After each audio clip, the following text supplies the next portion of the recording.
Alright, so now that my axle is rebuilt, I'm gonna use this pliers to tighten the clamps.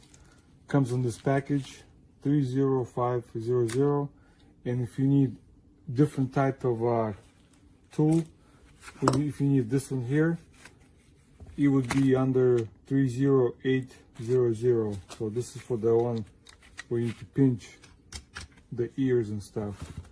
If you have this type of clamp where you have to pinch, you will need this tool for the initial pinch, so you can pinch it, and then to finish the job you'll need this one. That's what the dealerships are using. So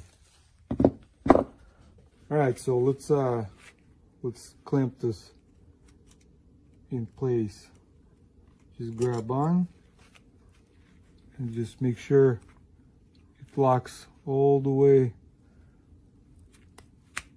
there. When you hear it click, now it's nice and tight. It's that easy. Made in America.